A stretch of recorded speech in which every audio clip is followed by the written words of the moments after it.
Hello, my name's Fran Sands and this is myboxingcoach.com. Just a quick video today to talk about the guard position. I'm often asked where we should hold our hands when boxing, so I want to talk you through three options is maybe not the right word, three configurations of your hands, okay? And the first one is the simple conventional guard at long range. So we have the lead hand and the backhand, and the backhand should be touching the cheek, and the lead hand can be up in a position that effectively aligns with the backhand of the opponent. So it's in this kind of position.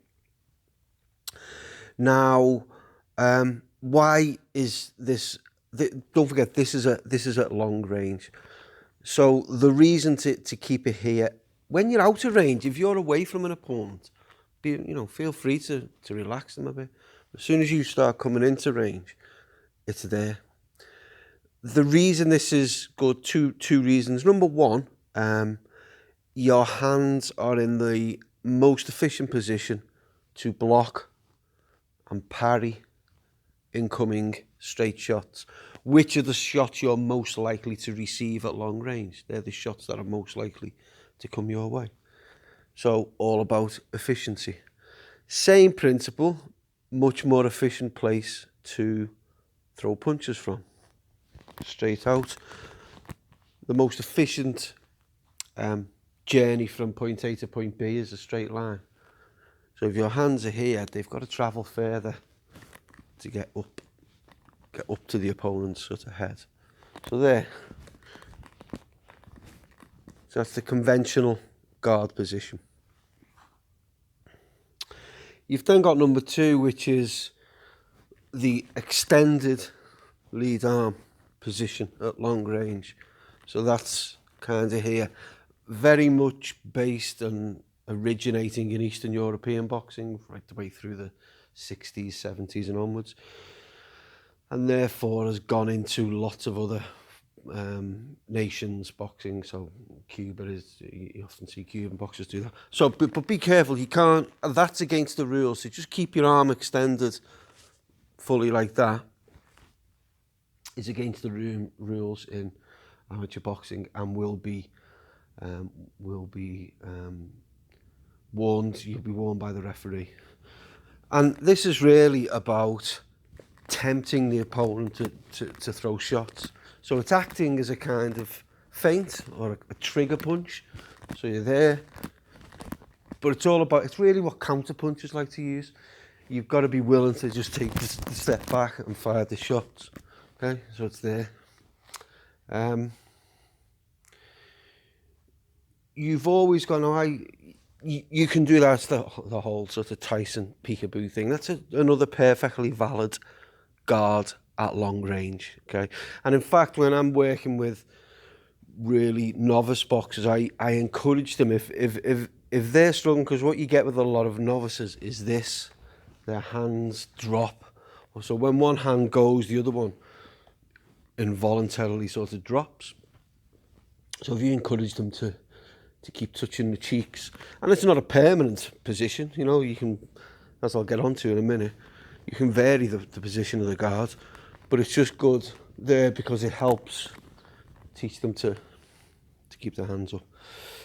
So they're two long range guard configurations. At close range, double cover. Okay, so the hands come up and these sort of, I don't know, you call them second knuckles, these parts of your fingers inside the glove, they come up and effectively touch your forehead just above your eyebrows, okay, and turn so the palms towards you. Now I'm looking through the centre of that guard, because what you don't want to do is that, because I'm blind to what's going on in front of me. Vision is really important. You've got to be able to see what's coming. So it's about being visible, and making sure the opponent is staying visible. So having that position, obviously it's really nice and safe, But when you're getting hooks coming in, it's really efficient just to turn and block the hooks like that. Okay, and then you can go back out to long range. Yeah. So as you move into short range, up, blocks, ready to counter back, long range, and even there. Now look, you can, there's 3 configurations of guard. Don't, you know, again, don't just go, right, I'm going to have that guard and that's it. In a boxing fight, good boxers will often, it's the same as the stance, you know.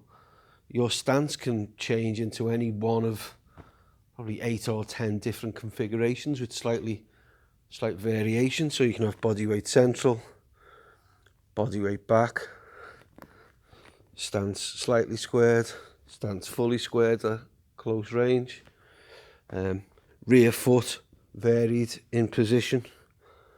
You know, all of these things can change in any one fight depending upon the tactics you want to apply. So do the same with your guard, but at close range. Don't have a long range guard when you're at close range, otherwise you're going to very well get KO'd. Honourable mention, shoulder roll, which is this one. So that hand stays there, blocks any incoming hooks. The shoulder there is intended to deflect incoming right hands. I tend not to coach. I certainly wouldn't coach it to novice boxers, if you like, or, you know, boxers early on. You can talk with more experienced boxers, and then they learn and try it themselves. And if it works for them, great. But all I would do would explain the risk. I just think that being there is kind of, you're shutting off this side of your body for shots. So it's just not. It's a good defense, but it's just not really for me. So there's a discussion about where to hold your hands. Okay. Subscribe to the YouTube channel, download my ebook, and you get a bunch of just give your email address in, and you get a bunch of cool stuff. How to develop a great mindset, your training regime, 10 basic skills, how to use a heavy bag properly, how to shadow box properly. Loads of good stuff in there. Other than that, my name is Frank Sands, and this is myboxingcoach.com. Thank you.